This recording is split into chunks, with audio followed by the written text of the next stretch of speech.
Oki, Abawatak, Danatada, Tansi. Hello and greetings from Nietawasi and Treaty 7 territory, also known as Alberta, Canada.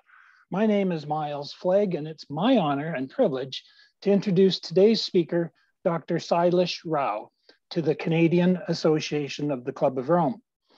First, a land acknowledgement.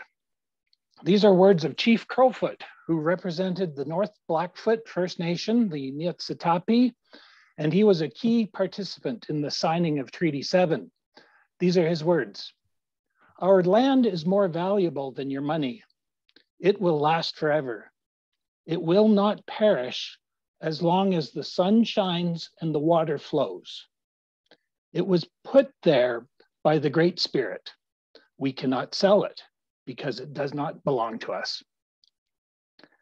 Dr. Rao and Chief Crowfoot, I believe, would enjoy a long conversation together because they are both capable of seeing the big picture. They would find common understanding for the topic, quote, value change for survival, that the Indigenous people tell us is needed. And attribution for those words go to Faithkeeper Oren Lyons of the Onondaga. Dr. Rao has a PhD in electrical engineering from Stanford University, and he collaborated with teams to harmonize internet protocols that were causing some discord and were slowing down the internet. This is an example of what a systems engineer works on. For reasons he will explain, Dr. Rao decided that his time, talent, and resources needed to be focused on attending to the discord we have created with the system that is our Mother Earth. The solution he and his team at Climate Healers have generated are on the Climate Healers website, and this includes his peer-reviewed position paper titled Animal Agriculture is the Leading Cause of Climate Change, published in the Journal of Ecological Society, volume 32 to 33, 2021. So over to Dr. Sailesh Rao for his presentation, Climate Healers, Food is Climate, the cow in the room. Sailesh, welcome. Thank you, Miles. Thank you for that amazing introduction. As Miles said, I'm a systems engineer, and I distinguish engineering from science in the following sense. Scientists report to the funders who gave them money, and they answer the questions that they have been asked to answer.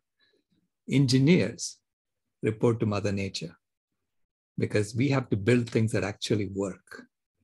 So it doesn't matter who funded us. Ultimately, the product has to work. So as engineers and as a systems engineer, I tend to stand on the shoulders of scientists because I depend on their work in order to make sense about what nature is telling us and what we need to do to solve problems. And one of my greatest teachers has been my granddaughter. She was born in 2010, and she actually helped me understand what William Ophuls was talking about when he said, the real product of genuine systems analysis is not solutions, but it is understanding and wisdom. So when she was born, I was a very depressed environmentalist. I had been working on the environment for 5 years at that time.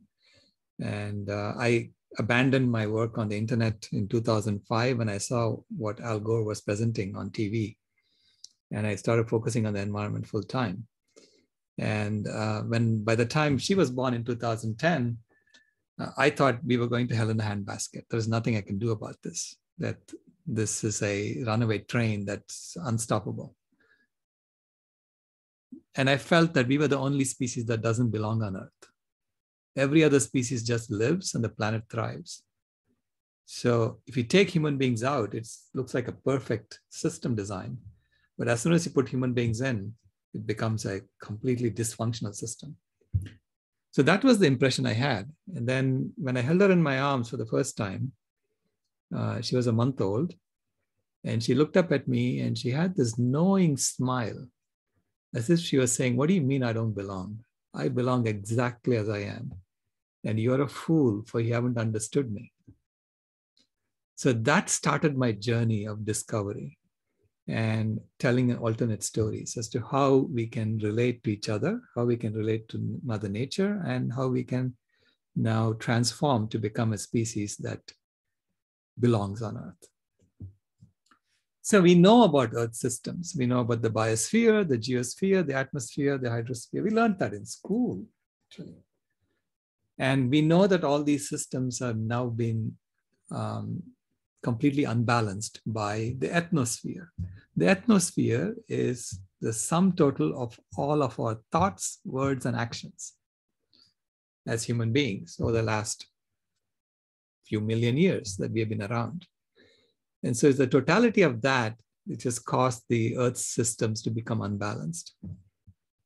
So to analyze Earth systems and to understand our place in it, we really have to look at what is this imbalance that we have caused, and why is this happening, and what can we do about it? Okay. Now, I trace the current modern version of the imbalance that we are causing back to Francis Bacon and his book Novum Organum in 1620, when he wrote that the purpose of science is to conquer and subdue nature and to shake her to her foundations. Okay? And we know what has been happening as a result of that. Nature is reacting to us trying to shake her to her foundations. On March 25th, 2022, an iceberg the size of Manhattan fell off East Antarctica unexpectedly. And this is because the temperatures in East Antarctica were 70 degrees Fahrenheit higher than normal. So we know that we cannot shake nature to her foundations without rattling our own teeth in our own skulls. Okay, so now we are beginning to realize that. We are waking up to this. Now, this kind of domination mindset resulted in Colonialism 1.0, which India was a part of. Colonialism 1.0 was the crude form of colonialism, where one set of people go to another land and say, we are superior to you, and we can do whatever we want to you because we have superior weapons. And you can see that now happening in Eastern Europe too, right? So this is Colonialism 1.0. And then in the 1940s, 50s, and 60s, a lot of these countries got independence from the European colonial powers.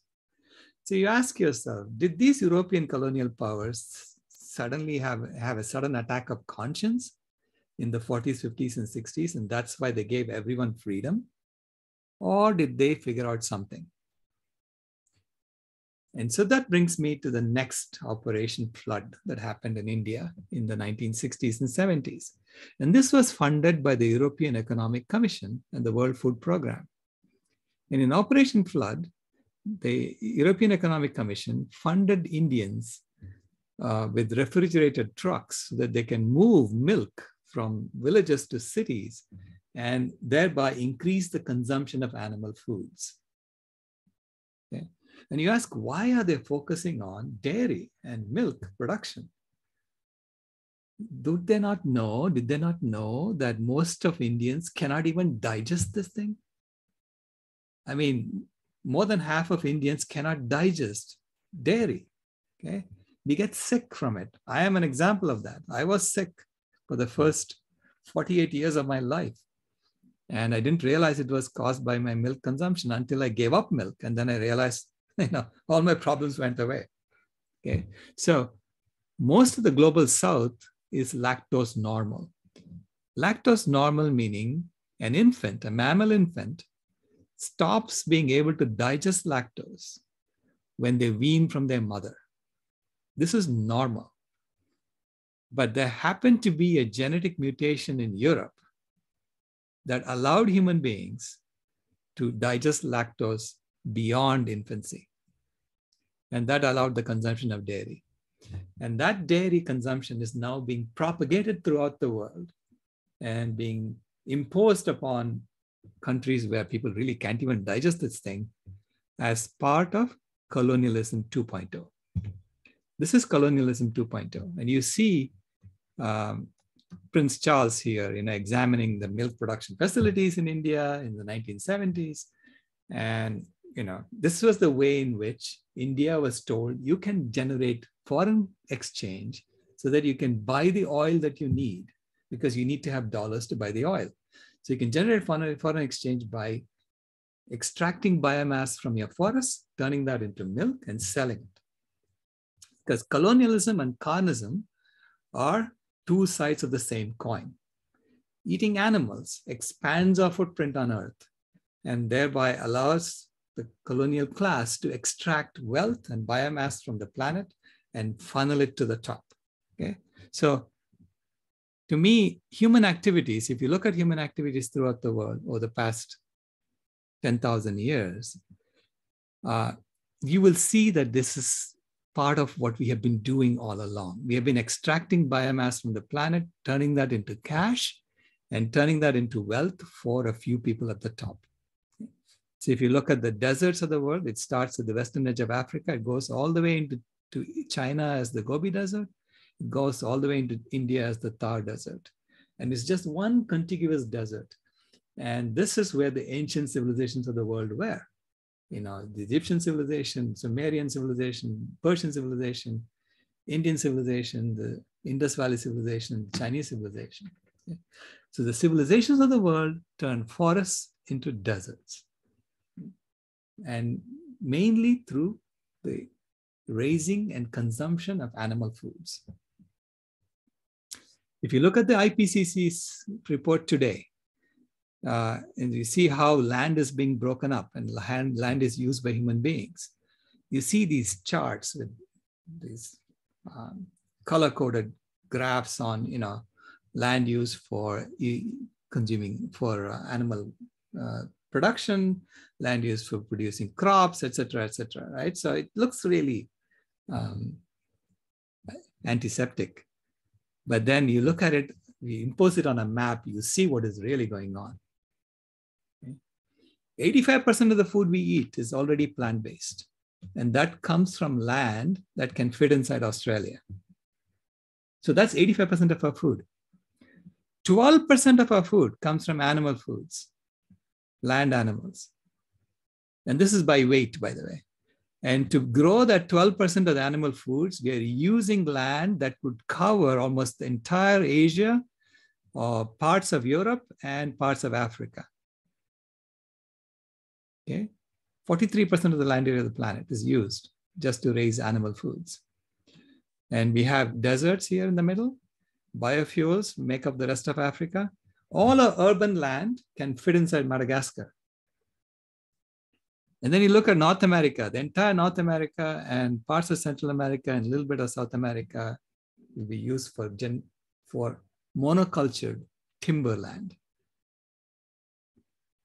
So the original forest will fit inside the bottom half of South America. It's only 9% of the total land area of the planet. It's original forest. And even 2/3 of that original forest have been contaminated with invasive species. So it's not original in that sense. And so animals are literally dying in front of our eyes.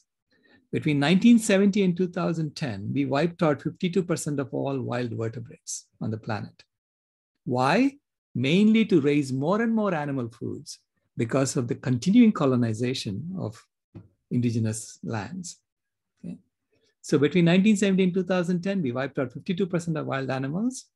That became 58% by 2012 and 68% by 2016. So we are on track to wipe out 100% of the wild vertebrates on this planet by 2026 if we do not change. So this is a very serious situation we are in. Okay, this is why scientists have been screaming. They've been saying a global transformation is inevitable. Whether we like it or not, it's going to happen. And that we are underestimating the challenges of avoiding a ghastly future if we don't take action right now. Okay? And it's mainly because of what's happening to wild vertebrates. With pervasive human-driven decline of life points to the need for transformative change. And yet, if you look at what people are doing, the people who are accumulating wealth are playing golf when there are fires raging behind them. This is because we live in a system that is built on a couple of false axioms. So just like Galileo could not, just like the scientific revolution could not have happened without overturning the false axiom that the sun goes around the earth, we cannot get to a sustainable civilization without overcoming two false axioms. So we are in a double Galileo moment in human history. And the first false axiom is the false axiom of consumerism, which is that the pursuit of happiness is best accomplished by stoking and satisfying a never-ending series of latent desires, which is what I call the greed is good rule. And we think this is an axiom. An axiom is a truth that we take for granted. And we know that this is an axiom in our current civilization because we don't even blink an eye when we see 3,000 ads being bombarded on us every day. Okay? And so this is what I call the infinite consumption model. The infinite consumption model is driving the destruction of the planet. The first axiom of consumerism. The second is the false axiom of supremacism, which is that life is a competitive game in which those who have gained an advantage may possess, enslave, and exploit animals, nature, and the disadvantaged for their pursuit of happiness. This is the might is right rule. This is also false. Might is not right. Might is never right. There is not a single religion in the world that says greed is good or might is right. And yet we have built a civilization based on these two axioms. And then we wonder why the planet is dying around us. So to promote these two axioms, we have built two huge machines. First is the burning machine, which is basically implementing the false axiom of consumerism. And then we have implemented a killing machine for the false axiom of supremacism. And the killing machine is killing between 1 to 3 trillion sea animals every year and about 80 billion land animals every year, in addition to millions and billions of trees every year, and millions of human beings dying from unavoidable diseases. So it's a whole cycle of death, disease, and destruction that's implemented in this killing machine. Okay? And so these two machines represent these two axioms. And the focus so far has been to make us not look at the killing machine, but to focus just on the fuel for the burning machine. So there is a systematic effort to misdirect public attention towards just the fuel for the burning machine. So it's not about turning off those machines. It's about making sure that you're using solar energy and wind energy to drive the burning machine. So because the system does not want to let go of its axioms. Okay? So this is why we misdirect public attention towards just climate change and ignore genetic diversity, ignore all the other problems that are happening on Earth, because the killing machine is the leading cause of every one of those other problems. And we have formulated climate change in such a way that it looks like it's only the burning machine that's causing it.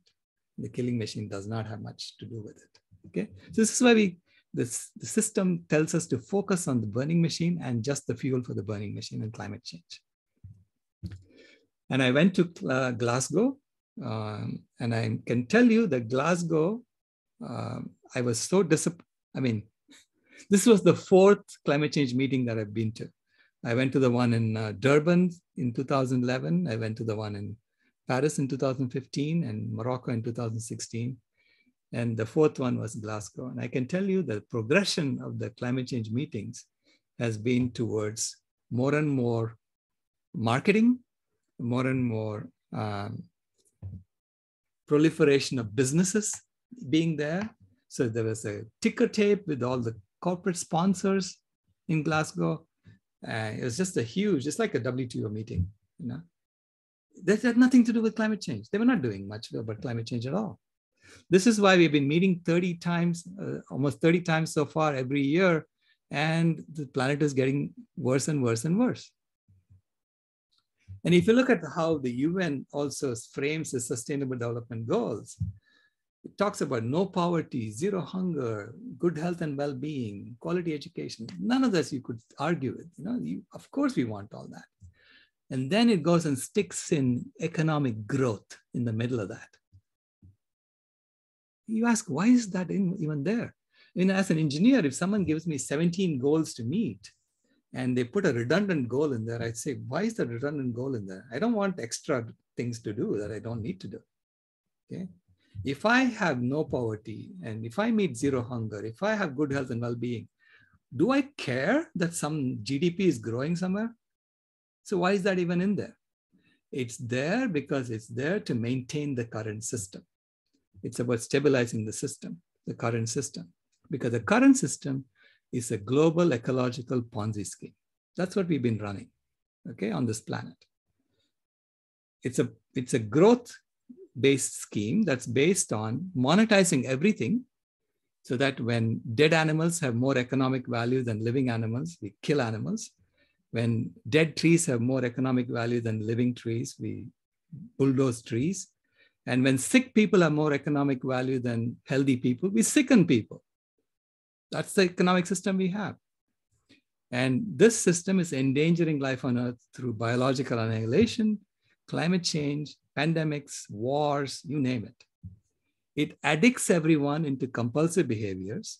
And there's a whole slew of psychologists who are there trying to addict us into compulsive behaviors. It lies to us about the root cause of various things. I'll show you 4 deceptions that are happening in climate change, deceptions that are happening in nutrition science. And these are deliberate lies that we are told, or deceptions that we are told in our textbooks. And I really think that lying to our children in their textbooks should be a crime against humanity. Okay. And finally, it steals from the poor to enrich the rich. So I went to a supermarket here in US and I bought a pound of basmati rice for $2. And I traced it back to the grower of that rice and found out that she got 5 cents a pound for that rice. So when resources flow up this economic ladder, you can take as much as you want. That's called profit. That's the capitalist system we have. That's called profit. And you're celebrated for taking as much as you can. They even make statues for you. They even give you Nobel Peace Prize for doing it. But on the way down, if I give $2 in donation to charity and only 5 cents reaches the recipient, we call that theft. And we go after those who took it and then we throw them in jail. So this is how we create this impetus for sucking up the wealth from the bottom to the top. And so that's the Ponzi scheme that we are running. It's a top-down money flow in the game, and it's designed this way. Okay, so the rules of the game are set up in such a way that the rich get richer and very few people get immensely rich. So the rules are, you can only create money in a bank. The bank creates money by keeping just 10% of the deposits and giving away 90% of it in the form of loans. And then it asks you to return the loan and along with it, return interest on the loan. Okay? So this creates an impetus for growth because you have to now go do something that will generate wealth. Okay. And then if you go and say to the bank, oh my God, I'm so sorry, I had a flood in my home. I cannot return the money. The state comes after your possessions and it takes away everything you have and gives it to the bank. So the state always sides with the bank. So the state mechanism is put in place in order to maintain the colonial game, the top-down money flow in the game. And it's the colonial game of empire. If you look at all the major corporations in the world, big pharma, big meat, big chem, big defense, big oil, big banks, or big media, you will see the same 4 financial holding companies: Fidelity, Vanguard, State Street, and BlackRock. And if you trace who owns these companies, eventually you'll come to that it's a private holding company. And these private holding companies don't have to disclose their shareholders. So a few people are running the entire planet. Okay? And they're running the entire economy and the political system. And the political system, we pretend to fight each other, even though we are all funded by the same people. So that's the game we are playing. So it's through games and stories that we coordinate our actions as a species. So if our games are based on such rules and our stories are based on false axioms, obviously we're going to destroy the planet. And you can see, you can deduce who are these people based on the kinds of social injustice that we find in society. If you look at our speciesism, the colonialism, the racism, and the sexism that's going on in our society, and we know that it's based on death, disease, and destruction, death for the animals, diseases for human beings, and destruction for the planet, we can deduce that the people who are running this are European white old males. Okay, so that's what we can deduce, because that's the kind of colonialism we see, that's the kind of racism we see, and that's the kind of sexism we see. If it had been run by African female chimpanzees, you would have exactly the opposite social injustices, because it's the rules of the game that sets up this. Okay, and this creates an impact on our language and our science. So Rebecca Solnit talked about mansplaining that happens, where men explain to women what is really going on in a way that's condescending. In the same way, there is white-splaining going on in our language, there's Euro-splaining going on in our language, and above all, there is meat-splaining going on in our language, and which is pervasive, by the way. The meat-splaining is pervasive. And there are 4 deadly dietary deceptions that Dr. John McDougall has posted on his website, mcdougallfoundation.org. He talks about the protein deception, where it's a deception, it's not a lie. Deception is where you shade the truth and you make people think something when it's not true. Okay, so you shade the truth. So you keep saying protein and meat, and eventually people think that protein is only found in meat, even though every living being has protein, every living thing has protein.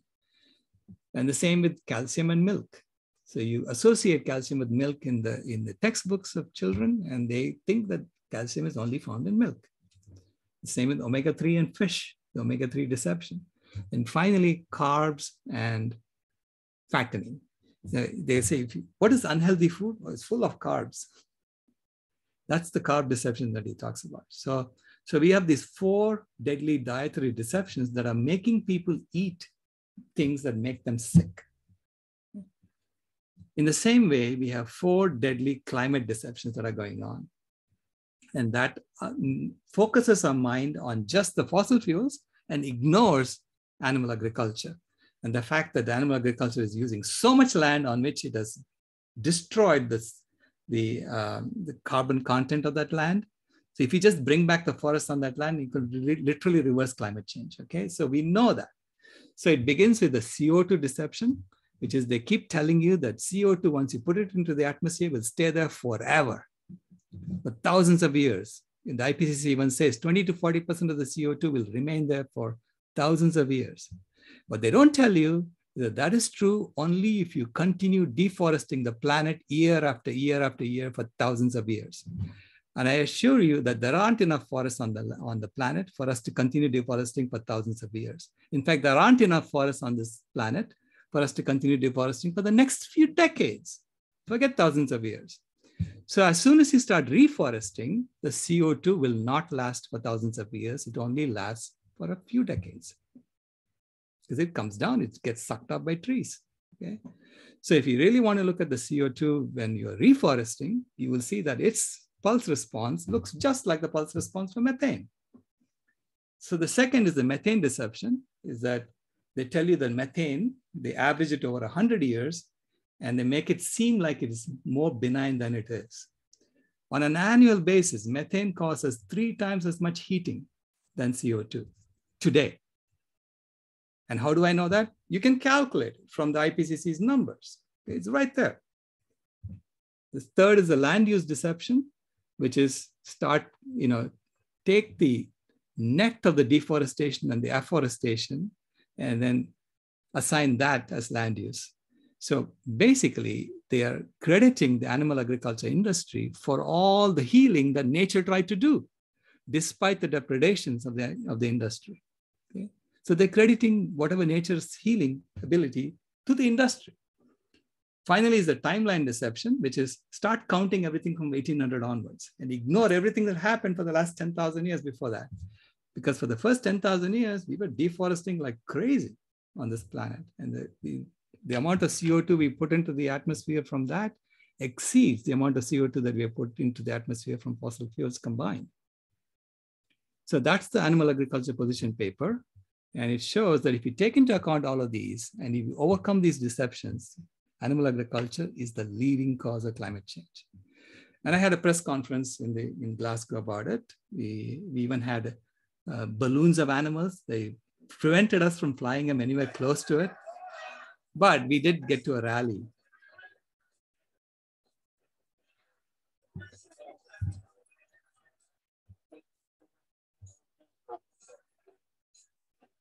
So each animal represented one aspect of how we are hiding the impact of our carnism on climate change. We got some mainstream publicity for it. The Guardian wrote an article about it. Why is no one talking about farming at COP26? Because it's hardly anything.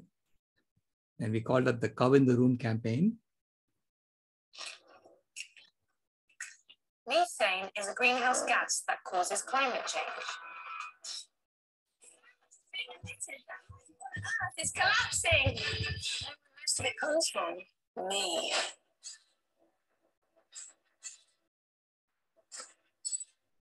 But is that my fault? It's yours. You tear down forests to create new grazing land, but we need trees to capture greenhouse gases. The climate disaster is human-made, not cow-made. But you can slow it. You can stop it. You must stop eating meat. A plant-based diet is good for all us animals and the climate. You can make a difference. Transform to a plant-based diet. So the animals were there to send a simple message to humanity. Eat plants, plant trees, love animals, and you can heal the planet. It's still not too late. We can do this. And we had a bathtub analogy to show how we can solve climate change based on on a baby in a bathtub scenario. And any plumber should be able to solve this. Okay, so you have a baby in a bathtub, and the numbers correspond to what's happening in the atmosphere. Okay, so 1,000 liters of water in the bathtub, that corresponds to the 1,000 billion tons of CO2 in the atmosphere that we've added since 1750. And I'm still using the IPCC's conventions, even though those conventions were all meant to deceive us. Okay, but I'm still using their conventions to show you that even with their own conventions, it shows that animal agriculture has to be dealt with right away. So it has two faucets. The burning machine faucet is pouring 35 liters per minute into the bathtub. And the killing machine faucet is pouring 15 liters per minute into the bathtub. And if you just look at that, you may say, oh yeah, the burning machine, you have to focus on that first, right? But there is more to it. The burning machine faucet is connected to the aerosol tank, so that for every 1 liter per minute that you turn down the burning machine faucet, 10 liters will pour from the aerosol tank into the bathtub. So if you turn it off completely, 350 liters will pour from the aerosol tank into the bathtub, and the baby will drown. Because we are assuming that the baby drowns if the bathtub has more than 1,200 liters of water. And you could argue whether it's 1,200 or 1,250 or 1,100, but if you keep increasing the CO2 in the atmosphere and keep increasing greenhouse gases, we are going to die at some point, okay? So then the killing machine faucet is connected to the drain of the bathtub, which is now clogged up from all the animals we are eating. For every 1 liter per minute that you turn off the killing machine faucet, the drain opens up and lets 2 liters per minute flow from the bathtub into the vegan reforestation tank. So that's the setup. Now you're a plumber and you ask, can you solve this problem? Can you save the baby and drain the bathtub without overflowing the vegan reforestation tank? So the vegan reforestation tank has a potential of 2,000 liters, because that's the estimate of how much CO2 can be sequestered if we return the original ecosystems back on the planet, on all the land that we're currently using for grazing animals. So the optimum solution turns out to be, as any plumber will tell you, if you have two faucets that are leaking water into a bathtub, you need to turn them both off. Okay? You can't just focus on one thing only and ignore the other one. You have to turn them both off. So how do you turn them off? You have to turn off the killing machine faucet as soon as possible. And then as the bathtub gets drained, you can turn off the burning machine faucet slowly. So that's the first solution I'm showing you, which is the optimum solution in which the baby will thrive. Okay, as soon as the animation starts, okay, there you go. And the water level in the bathtub will go up to 1063 liters maximum. And then you can drain the bathtub, okay? But that requires us to go vegan as quickly as possible, right away. Just like we wake up and say, well, that's it. We're eliminating animals and we're going to do this, right? The baby thrives in that case. The second solution I'm going to show you is, suppose it takes us 5 years to go vegan, to create a vegan world. Suppose we reduce our consumption of animals by 1/5 every year. The baby will barely survive because the water level will go up to 1195 liters. And then it will stay at 1195 liters for about 34 years while we reforest the planet. So to me, this is absolutely essential that we convince, that we educate people about this. There is a solution, but it requires us to change our lifestyle, change who we are as a species, how we relate to each other, how we relate to nature. So my granddaughter, again, as I told you, she has been my greatest teacher. At the age of 4, she insisted that I go and see Cinderella with her. And when I took her to watch this movie, and I thought it was for her, and I realized very soon that it was for me.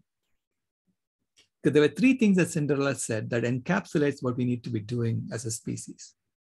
First is, have courage, be kind, and all will be well. Be kind to everyone, be kind to all life, and all will be well.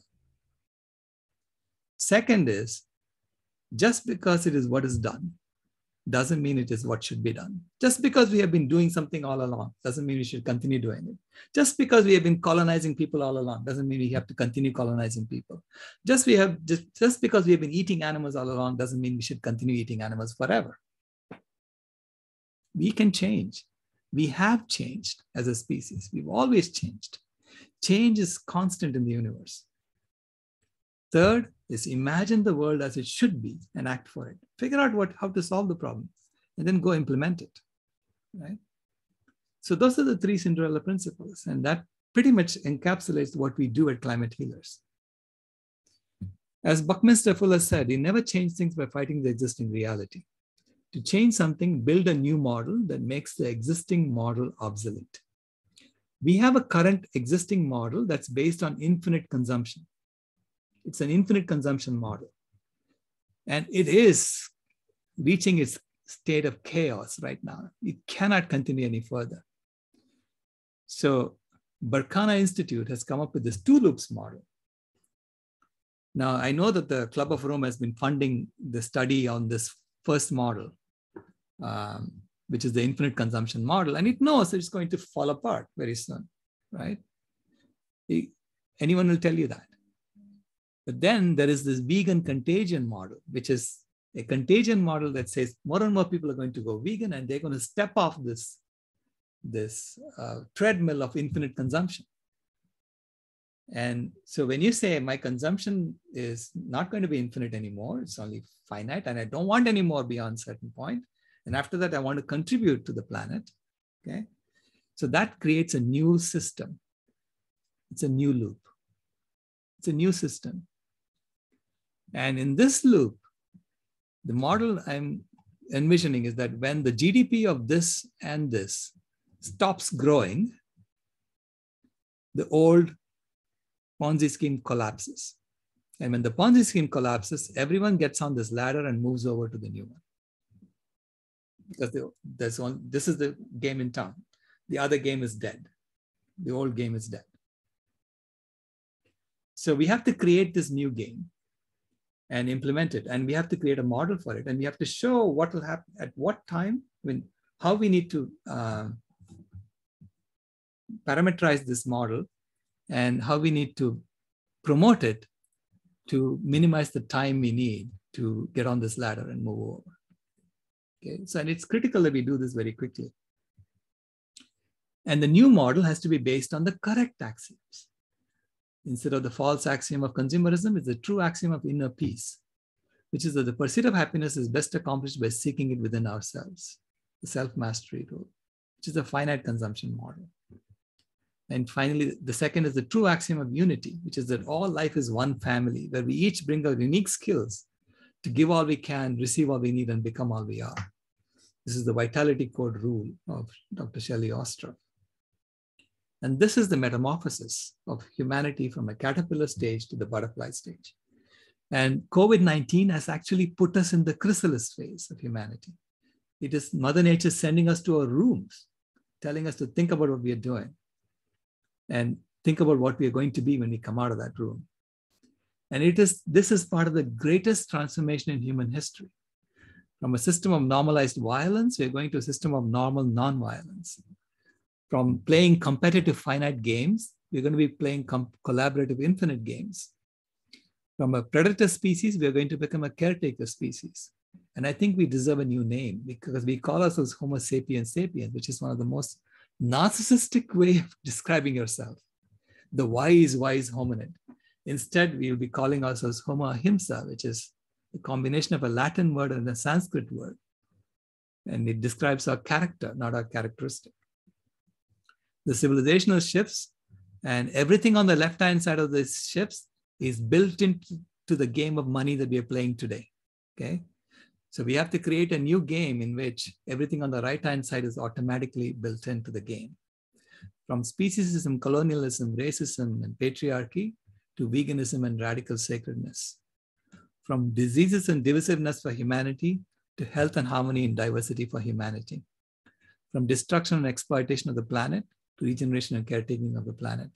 From violence and cruelty to animals to kindness and compassion for animals. From an egocentric culture of consumerism to an ecocentric culture of accountability. From a mindset of scarcity to a mindset of generosity. And from a profit-driven economy to a service-driven economy. And this requires a new currency system. A currency system in which we lead our ordinary lives and everyone thrives, the planet thrives. And that requires us to basically take the ecological allowance of the planet and split it between us. So it's a multidimensional measure of ecological footprint. And so it's basically a new game that we have to play. And that game, the currency flows from the bottom up as opposed to from the top down. And everyone gets money in their account, whether they, because they're alive. And because they're alive and they belong in nature. They belong in the community of humanity. Okay. Some of it comes into the heart of the account, from which some goes into the pocket of the account where it can be used right away, and some goes into the community's heart. So you can build this hierarchy on the way that goes from the bottom up, right? And it has to be done in an open source economy and ecology, where there are no secrets. There are people who are not making profits because it's their idea. No, all ideas came on the shoulders of others. So your idea is your contribution to nature. And finally, it's the creation of abundance. If you look at the trees on the planet, you can see how the planet has been denuded. Half the trees are gone from 10,000 years ago. And if you return those trees, and if even just 0.2% of the trees are mature almond trees, they can replace the 840 million tons of dairy milk consumed each year today. Okay, so it will be the creation of abundance because plant foods provide that for us. So the 7 strategic actions that we implement at Climate Healers, one is education, education, education. So I go around giving this talk to people, to whoever would listen to me. Second is we are petitioning the UN to drop SDG 8, goal number 8, and add SDG 18, which is zero animal exploitation. The third is the Food Healers Initiative, which is when you have 17 goals to meet, pick a goal and actually meet it. Okay, that's how engineers do things.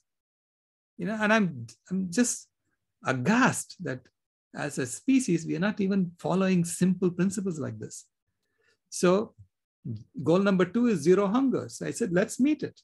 Let's make sure that every human being has access to healthy foods. Fourth is we need to work on a constitution to heal the planet, because the current way of organizing ourselves is basically for heating the planet, and we are doing a good job of it. And we need to create this new open source economy game. We need to get all the religions together, the Common Spiritual Initiative, and we have actually the Interfaith Vegan Coalition that we have started to do that. And finally, we need to create a new ecology of food forests. And as part of our initiative, we are actually announcing World Food Healers Day, and that announcement is going to happen on April 24th, which is on November 19th of this year, the day after COP27 ends. We want to feed every human being on the planet a healthy vegan meal. Let's all eat something very similar. So we call it the Unity Stew. Let's all eat that on one day and feel like we are part of one family, that we are in this together. And we meet every quarter on the vegan convergence of the peoples. So this is the alternative to the convergence of the parties at the UN. And here we are talking about real solutions. And we do it online, and it's very little. Our budget is very, very small. And I assure you that a lot of work gets done. So the next one is happening on April 30th and May 1st. So please join us when you can. And thank you very much. I think from death, domination, death, disease, and destruction, we can move to humility, health, happiness, and harmony. With that, I'm complete. Thank you.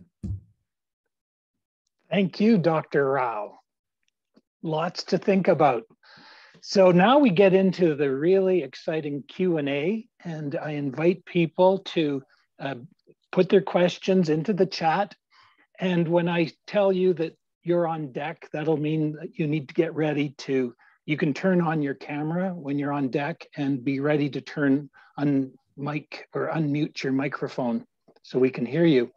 And to give the first person an opportunity to get themselves organized, Dave Doherty, while he's doing that, I just want to share something, if I may, very quickly, a quote. And want you to just think to yourself, who might have said this? And here's the quote. This is a call to revolution. The earth is under threat. It cannot cope with all that we demand of it. It is losing its balance, and we humans are causing this to happen. Anybody hazard a guess as to who said that? Well, I won't make a contest out of it, but it's none other than His Royal Highness, the Prince of Wales, Prince Charles, in his book, by the word that you concluded on, harmony. So Dr. Rao, hopefully this video will reach him and everybody will respond to his call to revolution. And I think your message today is a big part of that. And thanks to you, my previous encounter with you a few years ago, we now buy our chickpeas by the big 10-kilogram bag. So with that, let's go over to Dave, and we will encourage some back and forth with the Q&A session, but we do have to move things along. So if I have to jump in to cut it off so we can get on to the next person, I'll be doing that. So over to you, Dave. Thank you. And William Reese, you're on deck. Well, thanks very much, Sailesh. That was fascinating. One could say it was a lot of food for thought. I'd like to know what you make of the common proposals to use regenerative agriculture involving the raising of animals to draw carbon out of the atmosphere. Yeah. First of all, that kind of approach does not address the foundational axiomatic flaws, right, in our economy. So basically, it's like saying, can you still pretend that the sun goes around the earth and create a scientific revolution? And I'm saying, no, you cannot. So you cannot create a sustainability revolution until you address the foundational flaws, the foundational axiomatic flaws, number one. Number two, if you just look at the numbers alone, the grazing lands for animals currently store just 2% of the land carbon. Okay, 98% is in the other 63% of the land area of the planet. Now, why is it so carbon poor? It's carbon poor because whatever the animals do not eat, we burn it. We cut it and we burn it every year. These are called pasture maintenance fires. So this prevents the forest from coming back. Okay? Because otherwise the forest will come back and the wild animals will show up again. And then they'll start eating our animals, right? So to maintain the pastures, we chop down anything that grows every year and burn it. So when we talk about regenerative agriculture, all we are saying is, okay, we won't chop it. We will just let it come back. And then we'll count that as carbon. Then it will become a forest and then we'll chop it again. So it's like we're playing a game. Okay? And as the other vegetation grows, there'll be less and less for our cows to eat, and therefore we'll need more land. So essentially, regenerative agriculture uses more land to raise the same number of animals as the current approach is doing. Because the current approach is fairly simple, and it's focused on just maximizing extraction, right? And that's why we are in the state that we are in. So I say that from every level I look at, this is not a solution. It's just an approach to continue doing what we're doing. Yeah. Great, thank you. I hope Miles is going to give me a chance to ask a second question in a minute. Yeah, jump right in and we'll then get to William Rees. All right, so there are actually several different questions all at the same time. Unfortunately, it has to be posed this way, I think. So the first is, does forest regeneration have the potential to sequester all the carbon that we have released by burning millions of tons of fossil fuels? Second part is, will we need to add regeneration of seagrass and mangroves? And the third part is, even with seagrass and mangroves, how long will it take to draw the carbon out of the atmosphere that's accumulated there? Yeah, these are great questions. I use the analogy of having a wound on your body, right? If you have a big wound on your body, a gash, you dress it up and then you leave it alone. No doctor ever says, open up the wound every day and scratch it with a fork and a knife and then it'll heal. No, it doesn't heal. In the same way, when we let nature alone, so we have to first reduce our demands on nature, which comes from switching from an animal-based food to a plant-based food system. Clearly, our demands go down by an order of magnitude, okay, right away. And then the entire ocean is being used to get just 3% of our food right now. We are destroying the ocean for that. Okay? So if we leave that alone, and most of the land that we're using for animal foods alone, that means leaving 80% of the Earth's surface alone for nature to heal. Of course, we may have to intervene in some places where we have thrown a whole bunch of toxins into the land, or we have thrown a whole bunch of, fishing nets into the ocean and created this garbage patch everywhere. We may have to clean up that stuff. That's the equivalent of dressing your wound and then leaving nature alone. Okay, so that to me is my prescription for what we need to do. And she will heal. In most cases, she will heal. My concern is this. We had a certain amount of carbon in the atmosphere when a lot of it was trapped in the natural forests 10,000 years ago. Right. That will all return, I can see, if we leave it alone to grow. However, we added these millions and millions of tons of carbon from fossil fuels, from coal and oil and gas. How the heck are we going to get that out of the atmosphere? Well, see, that's the beauty of it, right? So what nature has done, this is why I look at it from the other perspective. I assume that nature has been using us, as opposed to thinking that we are going around dominating nature. No, excuse me. Nature is much smarter than we give her credit for. Okay, she's created this thing that has lasted for billions of years. So she's been using us in order to regulate the climate on the planet. We are the climate harmonizing species of the planet. So that's the flip side I looked at, okay? And when I looked at it from that perspective, everything made sense. And actually, so what happened was when we first chopped down trees, nature started sequestering that extra carbon in peat moss in the Arctic. So there's a whole paper on that, on where that, why was the CO2 level stable even though we were chopping like crazy, chopping down forests like crazy? That became the peat moss in the Arctic. And so this is the early Anthropocene theory of Bill Rudiman. Okay? And he's gone through the whole calculations, and it's a hypothesis, obviously, that we have been testing out for the last 20 years, and it has withstood the test of time. So that is where the excess CO2 is sitting now. So what nature has done is she made us stabilize the climate in the current Holocene era for 10,000 years unknowingly. We stabilized the climate. And then over the last 200 years, she gave us access to fossil fuels and technology so that we can now measure and become conscious as a climate harmonizing species of the planet. So we can do this consciously. Yeah. We've got an eclectic group of experts here. So over to Bill Reese, please, for your question, and Barry Bruce is on deck. Okay, thank you very much. I have to agree with much of your diagnosis. I'm not sure I'm convinced as much as I might be with your solutions. I want to follow up on something Dave said a moment ago. A growing forest absorbs about 1 ton per annum of carbon. We emit, and there's about 12,000 hectares of all kinds of viable ecosystems on Earth, including forests, agricultural lands, the rest. So even if you reforested the whole game, and had left nothing for agriculture, we'd only be absorbing about 12 billion tons of carbon, but we're emitting what, 30 billion tons of carbon dioxide per year, which amounts to about the same amount of carbon. So I think Dave's question is a good one. There simply isn't enough forest or even land carbon sink there to do the job. So that's an aside. I actually disagree with that. I can explain to you where you're losing your numbers.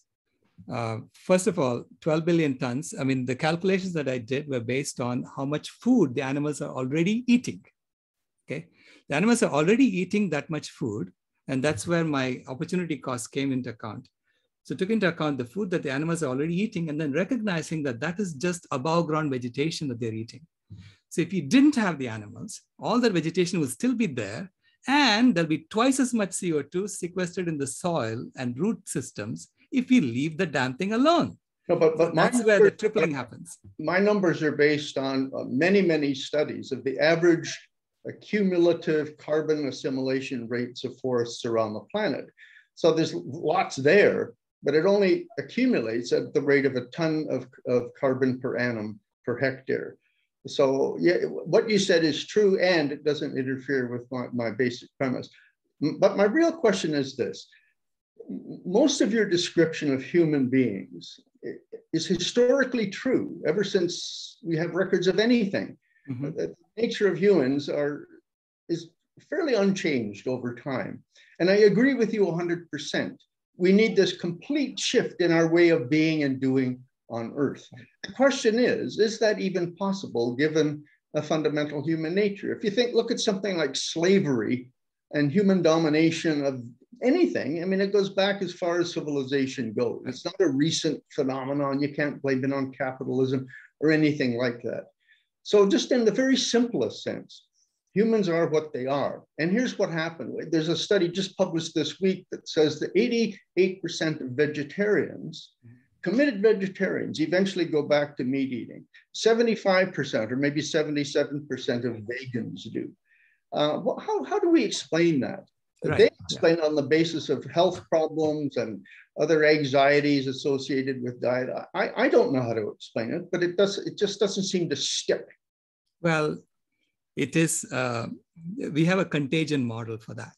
Mm-hmm. That shows that there are tremendous pressures being put by the other side, which is the existing side, which is actually, I mean, August of 2021, Joe Biden initiated the Discover Dairy program in schools. I mean, which planet is this guy living on? Okay. And he's promoting dairy consumption among school children. And he's got an adopt a cow program. And if you do an adopt a cow, you'll get money from the government. Okay. So this is the system we are in. So there are tremendous pressures to pull people back from veganism. There's always been like that, okay? Because it is the foundation of colonialism. It is the foundation of sexism. It's the foundation of racism. It's built in to the animal agriculture industry. Okay? And so the system tries to pull people back. And I say, you are right about the way, this is the way we have been for 10,000 years, because this is the game we have been playing. We agreed on the rules of the game. And if you follow the rules of the game, even good people behave like this, right? Because that's the game we are playing. So you now say, okay, how do we create a game in which you lead your ordinary lives and the planet thrives? If we don't find a game like that, we are gone. Okay, we'll be gone as a species. Part of the game of human nature, of all life, is to grow and reproduce. And we all have the potential to do that at an exponential rate. So I'll just jump to my other question. Where does population fit into this? Right. If there were 2 billion people on Earth, we could do any damn thing we wanted and not harm the planet. Well, you think about think about France, for instance, right? France, I went to France in 2015 and I discovered that they have an incentive for French women to have more children. The government will give them money to have more children. Why? Because the French population was going down year after year after year. And why is it going down? Because people feel secure. They don't feel anxious. They don't feel like, if you go to India and ask people in the villages, why do you have 6 kids? They say, I don't know how many of them will survive. And I don't know who's going to take care of me when I'm getting old. I know That's their answer. So it is that anxiety, is that lack of social safety net that allows the population to grow. And if you look at, so to me, the population growth is part of the same Ponzi scheme that we are running. Fair enough. The same ecological Ponzi scheme that we are running. It's just one parameter that's growing. There are other parameters that are growing too, right? So we need to look at, okay, in any life form that grows, it reaches maturity and then it stabilizes. It's always the case. It's exactly my model. Okay, fair enough. Yeah. Hey, thank you very much. Let's move to Barry Bruce, please, and Mike Nickerson on deck. Okay. Hi. No, thanks. This is great. My view of regenerative agriculture is that it isn't based on animals. It's based on how you grow the food. And if it's plants, you need to grow it in such a way that carbon is stored in the subsoil, that the mycorrhizae and subsoil organisms are promoted. And animals, according to Gabe Brown, could be a part of creating good subsoil. Mm-hmm. So my question is, if we go vegan, should not, personally, I think the basis for going vegan should be based on regenerative agriculture, mm-hmm. with or without animals. And I'm just wondering what you think of that. There's the basic sequestering of carbon under the soil. And I have the same question, is that enough?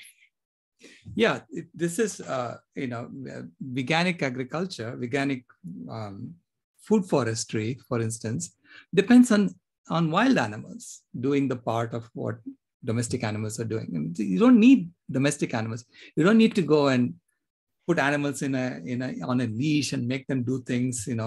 They do it automatically. Just leave them alone, right? Yeah. And so there are lots of veganic food forests that are being grown throughout the world. In fact, I went to one in India called Sadhana Forest, where basically the wild animals are doing the job and then they're also recycling their own human waste too, because that's because they're all vegan, and so the human waste is not toxic.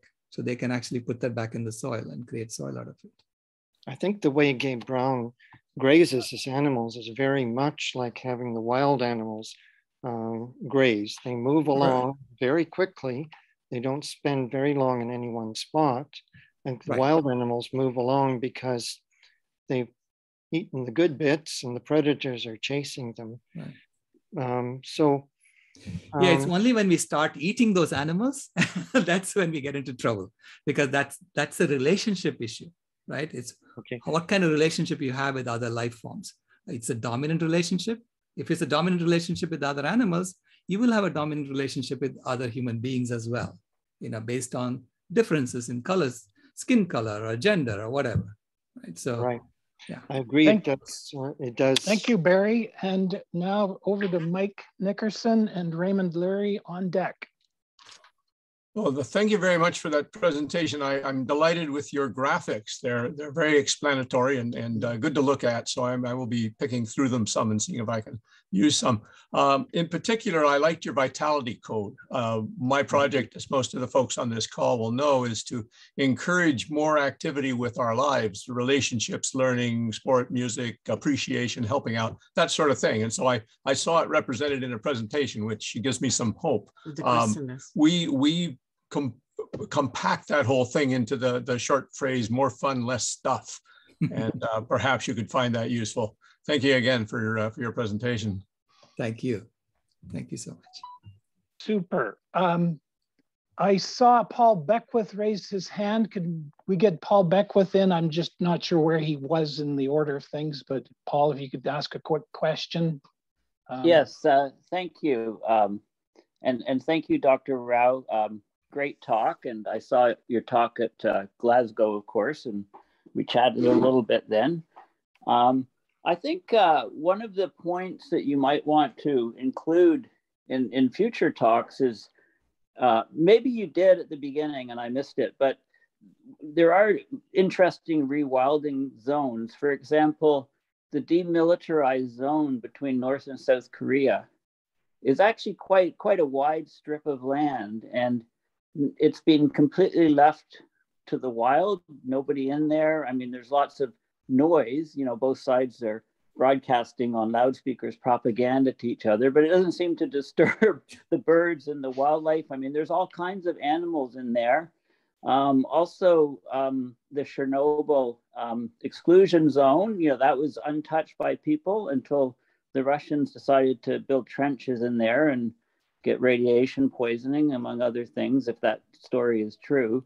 So there's some other areas too, and those are all good examples that can be used to determine, how much carbon is absorbed and, what happens in those regions. So I don't know, have you thought about that much? And there's also a book by Alan Weisman, and it's about, what would happen if humans just vanished off the planet, right? It's a thought experiment, but it's, scientifically what would happen, how long, and for example, New York subways would flood within a few weeks, et cetera, right? Skyscrapers would topple after, a century or less. And we would return to nature. In fact, in several hundred years, there'd be very little sign of us. There'd, of course, be plastics and there'd be things. But so those are interesting things that would, I think, help, enhance your presentation, which was excellent. Thank you. Thank you, Paul. Thank you. Okay, thank you. Over to Raymond Lurie. Thank you for your patience. And Madeline Aubrey on deck, please.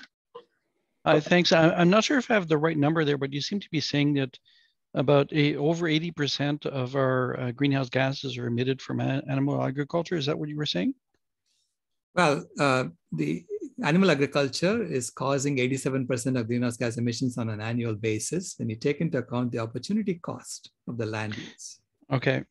So it's just that one of the things that when I was looking at your presentation, your very excellent presentation, by the way, is I got a bit concerned that if you look at the other numbers that I've seen, I see lots of the greenhouse gases coming from burning fossil fuels, right? And fossil fuels It's taking carbon that's been sequestered for, some sorry, my cat here, for some amount of time, and putting it back into the environment, right? And I'm a bit concerned that people will get a message from this that if they stop eating meat, that's enough. They shouldn't stop driving gas internal combustion engine cars, and shouldn't convert their homes to electric heating instead of gas or oil, right? Because it looks like to me that like the numbers also say that we, aside from stopping eating meat, we need to stop burning stuff, right? Right, so, absolutely. See, that this is why I put both the machines, in the burning machine and the killing machine, and say both machines have to be shut down. And the burning machine, we have to sort of shrink it and fuel it with clean energy. And killing machine absolutely has to go away. There's no need to kill on this planet if you want to thrive on this planet. Yeah. So just briefly there, I'm interested by what you're saying about the fact that we've been impacting the climate for a while, because I've seen some studies that show that we're overdue for an ice age by about 2,000 years or so. And I wonder what your thoughts are as to whether that could be humans that have delayed the forthcoming ice age. Yeah, that's actually William Ruddiman's book, Clouds, Plagues, and Petroleum, I think it's what it's called. And so he talks about how if you follow what happened 3 ice ages ago, we would have been in an ice age 5,000 years ago. I mean, it would have reached glaciation threshold 5,000 years ago. And we delayed it by burning down forests and by raising animals. We kind of held the temperature constant for 10,000 years. And then the last 200 years, we have increased it by 1.1 degrees Celsius. And in the process, we have created all the tools and technologies we need in order to consciously become a climate harmonizing species for the planet. So we found our purpose on this planet, as a species. We know we're not here just to enjoy ourselves. Nature has a job for us to do. And she's saying, when are you going to do your job seriously? So we have to become the climate harmonizing species. And we have been a climate harmonizing species unconsciously for the first 10,000 years of our lives, of the Holocene era. But now we have to become conscious. And it's an engineering problem. And so for that, we have been given all the engineering tools we need. Thank you, Raymond, for that question. Madeline Aubrey, please. And John Legg on deck. I just want to say thank you very much for the presentation. I am vegan and I have been following Dr. Campbell and Dr. Greger and Dr. McGougal from the States, and I've learned a lot from them. I found that your presentation made me think a lot of the We Can movement in the States, the Women's Earth Climate Action Network. And they had a much more, what they seem to really zero in on is the Indigenous contribution to all of this. I wondered if you could make any comments about some of these ideas really generating from the First Nations people from around the world, because the We Can movement represents, I mean, even Indigenous people in Japan. So I just thought it was great, your presentation. Thank you very much. Well, thank you, Madeline, for that. In fact, it was a return back to my own upbringing and recognizing that what my parents were teaching me, what my ancestors were teaching me, were time-honored truths. And I thought it was just, I thought they were just telling me stories and rituals, but they were time-honored truths. So this is the gift that my granddaughter brought me, is that she made me think back and look at everything that I'd learned in the past and see the wisdom in what our ancestors had coded. So I am deeply grateful to all the indigenous wisdom in the world that's still there in the form of stories and epics, and that bring us back into connection with the earth, with nature, and recognizing that we have been a part of nature, we are a part of nature, we were never separated from nature. So that's one of the lessons of yoga, is that yoga is union, but it actually is about pointing out to us that separation is the delusion, the greatest delusion that we have. Thank you. So we have always been a part of nature. Even in our current form, we are a part of nature. Wonderful. Now over to John Legg. And anyone else wants to put in a question? I think Dave's got another question. You could be on deck. Dr. Rao, you've given us a lot of food for thought, and I wanted to follow up on Bill Reese's question about population. I take it that your point about visiting France and so on, and that it's the same. We know, at least we think we know, that insecurity is what pushes people to multiply. Now, we were 1.5 billion people in 1900, and by 2000 we were 6 billion, and 12 years later we were 7 billion. We're adding about 75 million net every year, and we know that we're displacing a lot of biodiversity. How does, I mean, I wanted to go into more depth about that. I think there are too many of us already on this planet, and we continue to add more. So it's just part of the philosophy of the Club of Rome. In French, they're even more firm on the no growth idea. It is, limits to growth is a very diplomatic way of putting it. In French, the equivalent is stop. What is it? Stop growth. I mean, now, what do you think about the whole business of our population? Isn't that a main cause when you add the business of consumerism, which of course is another form of growth? Right. Anyway, please talk a bit more about those things about population. Right. I mean, to me, it's the entire Ponzi scheme. Any Ponzi scheme depends on growth for it to sustain. And we are running a global ecological Ponzi scheme. And we've been doing this for thousands of years. Okay. Now the Ponzi scheme has now been co-opted by a few people at the top. and we don't even know who they are. It's very opaque. And it's being run now, right? Now, as long as we play that Ponzi scheme, that Ponzi game, we are going down the tubes. It's going to be growth, and we are going down the tubes. So this is why I suggest that we create the second model. And then when we look at the GDP of the two, the sum of the two, and as soon as the GDP stops growing, I'm going to assume that the old Ponzi scheme collapses and everyone shifts over, gets on a ladder and gets over to the new scheme. And that new scheme is not about growth anymore. It's about belonging. It's about contributing. So this is based on the vitality code and the correct axiom of unity and the correct axiom of inner peace, as opposed to looking for peace. I mean, inner happiness as opposed to looking for happiness in consumption, right? Which, I mean, there's not a single religion in the world that tells you that happiness comes from consuming more and more and more. Not one. And yet we have built a system based on that assumption, and we are all pretending that that's true.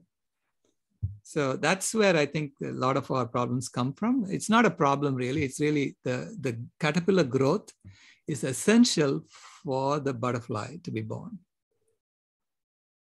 So we are part of the process, yeah. David's yielded his place. John Meyer, could you ask your question? You haven't asked the question yet. Okay, yeah, thanks. If we're going to I assume we're talking about deindustrializing agriculture. And if so, what percentage of the labor force would be then devoted to raising crops, feeding ourselves? And would we still have sufficient surplus labor left over to maintain science, education, and medicine to progress and protect the planet? I see humans' role as protectors of the planet, ultimately not just stewards, but developing the technology to deal with asteroid strikes and this sort of thing, hopefully. And how many people will be left doing the higher level jobs and learning? Yeah, great questions. I don't know what the new, when you create the new game, and the new game is based on everyone feeling like they belong. Right now, we are telling everyone, the creator gave us the right to life, liberty, and the pursuit of happiness. And it's a God-given right. And then we tell them, you all have to go earn a living. And I said, what happened to the right to life? Hello? So you have to go earn a living by doing what the master wants. So it's basically colonialism is built into our language itself, right? The deception is built into the language itself. So I'm saying when we start saying things that we really mean, and then we don't have this deception, we don't have to deceive people when we are collaborating. See, I've run engineering projects, okay? In fact, my claim to fame is that I built this gigabit Ethernet link that connects our computers to the switches. So there are over, I don't know, billions of links are running this protocol right now. And to do that, I had a team of 70 people all collaborating towards a common goal. So we had a purpose, we had a goal, and we collaborated. We were not backbiting each other. If we did, we wouldn't have something that works, right? Okay. So when we are in that mode of operation, when we are working together, I say it doesn't even have to be industrialized. I mean, it doesn't even have to be agriculture anymore. So I've been in Sadhana forest where they're just harvesting. They're not doing any agriculture. It's growing around them. Okay, they're just harvesting the food every day and cooking.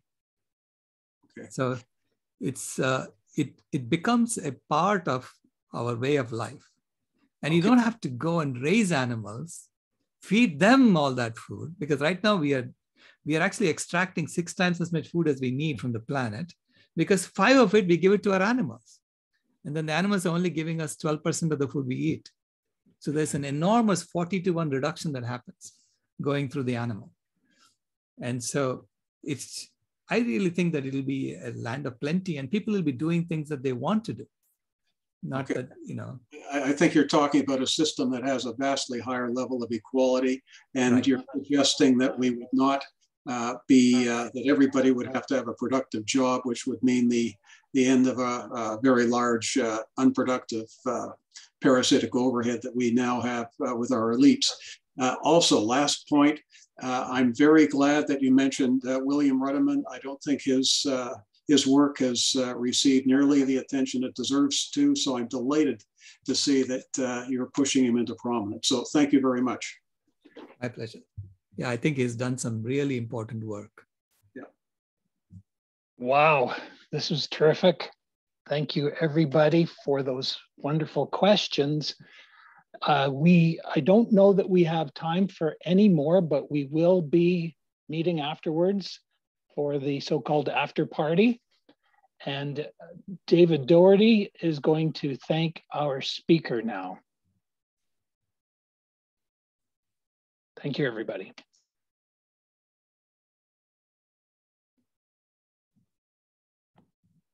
Okay, Art, were you going to pause for a moment?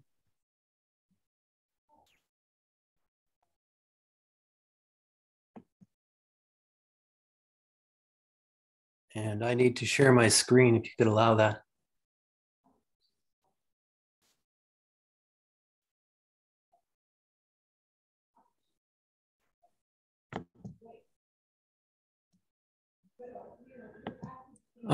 Art, you'll have to turn off your screen share for me to be able to share my screen. Okay.